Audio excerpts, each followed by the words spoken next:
ज्ञानवापी तहखाने में पूजा जारी रहेगी। हाई कोर्ट ने यह क्लियर कर दिया है। हाई कोर्ट से मुस्लिम पक्ष की याचिका खारिज हो गई है। यह बहुत बड़ी खबर इस वक्त सामने आ रही है।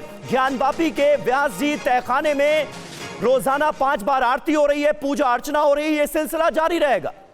आधार रहा फिलहाल मुस्लिम पक्षकारों का, और जो व्यास की पूजा के लिए लगातार ये रोक की मांग कर रहे हैं, तो क्यों आखिर मुस्लिम पक्षकार अब इस पूरे मामले में रोक की मांग कर रहे हैं? देखिए, इसमें जो आधार बना है, मुझे लगता है माननीय न्यायालय के फैसले का, उसमें कोर्ट के सामने हमने स्पष्ट रूप से बात रखी थी कि सेक्शन 151 सीपीसी में कोर्ट को पावर है जहां पे कोर्ट अगर कोई चीज़ मिस हो गई ऑर्डर में तो उसको क्लैरिफाई कर सकती है फर्दर ऑर्डर से।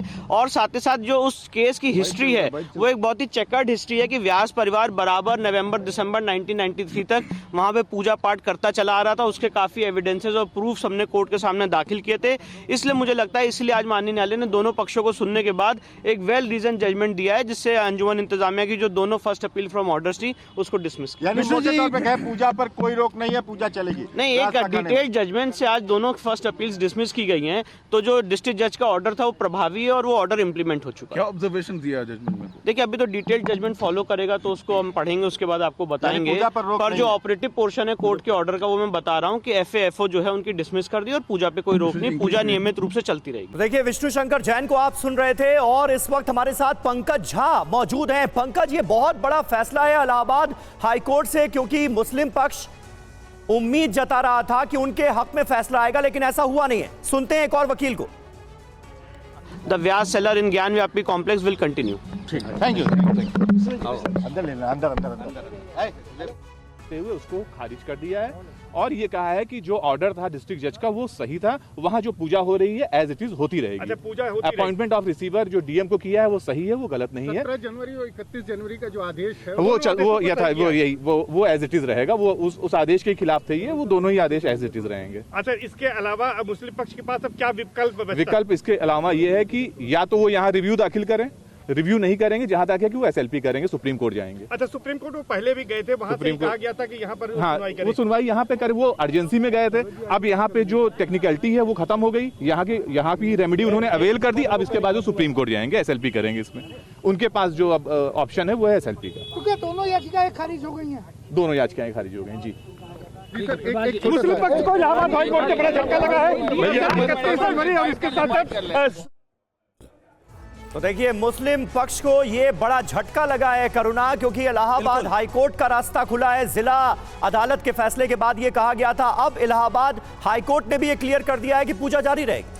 बिल्कुल। और समीर, थोड़ा सा इसमें हम बता देना चाहेंगे दर्शकों को कि सितंबर 2023 में व्यास जी तहखाने में पूजा करने की जो अर्जी है वो लगाई गई थी, इसकी मांग रखी गई थी। हालांकि इसके खिलाफ जो मुस्लिम पक्ष है उसने पहले सुप्रीम कोर्ट का रुख किया था और सुप्रीम कोर्ट की तरफ से मुस्लिम पक्ष को कहा गया था कि वो पहले हाई कोर्ट का रुख करे और उसके बाद इलाहाबाद हाई कोर्ट की तरफ से आज ये बहुत बड़ा फैसला। हालांकि जो मुस्लिम पक्ष है जिसकी याचिका खारिज की गई है उसे बड़ा झटका लगा है, लेकिन अभी जिस तरह से जो हिंदू पक्ष उनके वकील की तरफ से कहा गया कि अब आगे मुस्लिम पक्ष के पास तमाम जो उपाय हैं, अब देखना होगा वो क्या करते हैं। लेकिन आज जिस तरह से व्यास जी तहखाने में पूजा को लेकर आदेश दिया गया है, पूजा जारी रहेगी, यह अपने आप में हिंदू पक्ष के लिए बहुत बड़ी जीत के तौर पर है व्यास जी तहखाने में। क्योंकि जो व्यास जी परिवार है उसी की तरफ से यहां पर व्यास जी तहखाने में पूजा अर्चना के लिए अर्जी लगाई गई थी पिछले साल। पंकज झा इस वक्त हमारे साथ जुड़े हैं पूरी जानकारी के साथ। पंकज, कितनी बड़ी जीत के तौर पर देखा जाए और इस फैसले के बाद मुस्लिम पक्ष की तरफ से कोई बयान आया है क्या? नहीं, मुस्लिम पक्ष की तरफ से भी कोई बयान नहीं आया। वो कह रहे हैं कि कोर्ट का ऑर्डर एक बार पढ़ लेंगे, उसके बाद जो उनके पास रेमेडी है कि इलाहाबाद हाई कोर्ट के लार्जर बेंच में जाएं या फिर सुप्रीम कोर्ट में जाएं। देखिए, 2 तरह की अपील की गई थी वाराणसी की जिला अदालत में। जो सबसे बड़ा तर्क मुस्लिम पक्ष के खिलाफ गया वो ये गया था कि एक उसमें 2 फैसले थे। पहला ये था कि व्यास जी के तहखाने का कस्टोडियन जो है डीएम को बनाया जाए। उसके बाद दूसरा फैसला आया पूजा कराने को। जब कस्टोडियन वाले फैसले का विरोध नहीं किया गया तो ये वाला तर्क मुस्लिम पक्ष के खिलाफ चला गया और आज उनकी अपील जो है वो कोर्ट ने, इलाहाबाद हाई कोर्ट ने खारिज कर दी, उनकी आपत्ति। पंकज हमारे साथ मौजूद है और हमारे सहयोगी पीयूष पांडे भी इस वक्त हमारे साथ मौजूद हैं, वो भी हमारे साथ लाइव जुड़ रहे हैं। पीयूष, अपने आप में ये बड़ा फैसला है इलाहाबाद हाईकोर्ट से, मुस्लिम पक्ष को निश्चित तौर पर बड़ा झटका लगा है, हिंदू पक्ष की ये जीत है, लेकिन इसका आधार क्या था, उसकी कुछ और डिटेलिंग हमारे दर्शकों के सामने अगर आप रख सकें, क्योंकि पहले इलाहाबाद हाईकोर्ट की तरफ से कहा गया, जिसका भी जिक्र पंकज झा भी कर रहे थे, कि भाई कस्टोडियन जब बनाया गया तो उसको चुनौती नहीं दी गई। फिर अदालत ने कहा कि आपने जब कस्टोडियन इससे पहले के फैसले में बनाया गया तो उससे चुनौती नहीं दी, 31 जनवरी वाला जो ऑर्डर है उससे चुनौती दे रहे हैं, फिर दोनों को साथ में चुनौती दी गई, अब उनकी याचिका खारिज हो गई।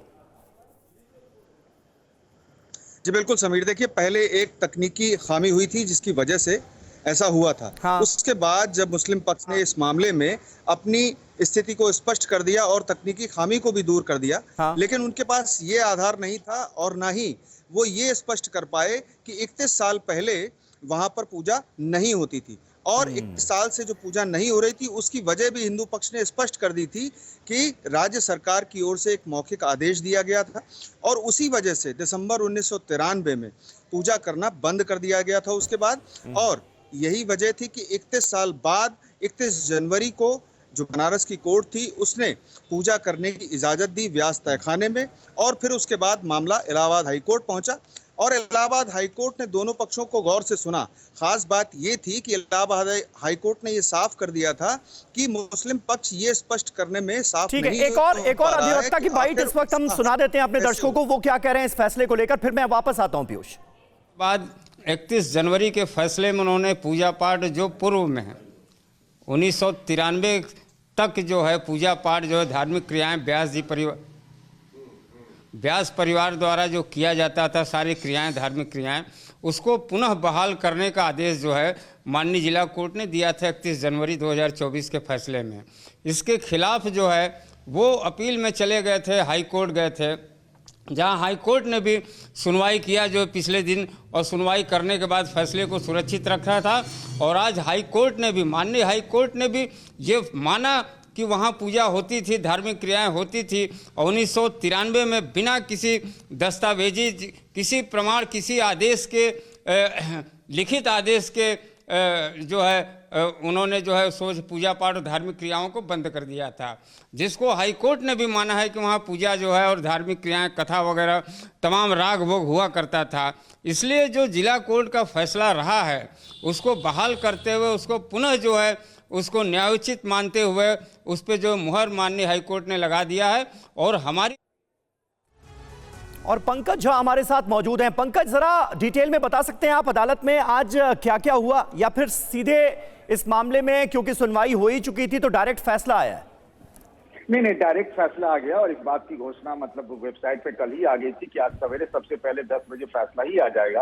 और लगातार 3 दिनों तक सुनवाई हुई थी, और उससे पहले जब मुस्लिम पक्ष ने इस जिला अदालत में जो फैसला हुआ था वाराणसी, उसके खिलाफ जब गए थे, तो जब अभी पीयूष कह रहे थे ना कि दोनों टेक्निकल ग्राउंड जो प्रॉब्लम थी कि कस्टोडियन वाले को चुनौती नहीं दी गई थी, तो उनकी अपील में संशोधन भी हुआ था। 3 दिनों तक लगातार बहस होती रही, हिंदू पक्ष, मुस्लिम पक्ष, और साथ ही उत्तर प्रदेश सरकार की तरफ से एडवोकेट जनरल ने बहस की, और सीधे फैसला सुना गया कि मुस्लिम पक्ष की आपत्तियां खारिज की जाती। अच्छा, लेकिन क्या पंकज कुछ पता चल पाया है कि जो 3 दिन तक इस पूरे मामले पर दोनों तरफ से दलीलों को रखा गया, हिंदू पक्ष और मुस्लिम पक्ष, क्या बातें मुख्य तौर पर सामने आई अदालत में?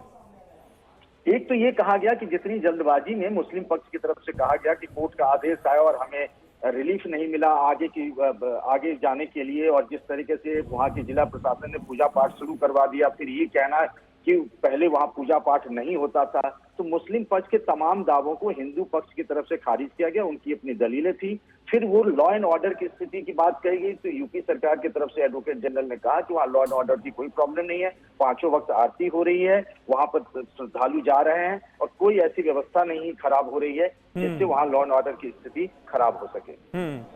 पीयूष पांडे भी हमारे साथ इस वक्त मौजूद हैं। पीयूष, आप थोड़ी टेक्निकलिटीज पर भी बात कर रहे थे इस पूरे आदेश की, किस आधार पर यह फैसला हुआ, क्या क्या दलीलें दी गई, और खास करके उत्तर प्रदेश सरकार का रुख अदालत में क्या रहा, वो अगर आप क्लियर कर पाएं।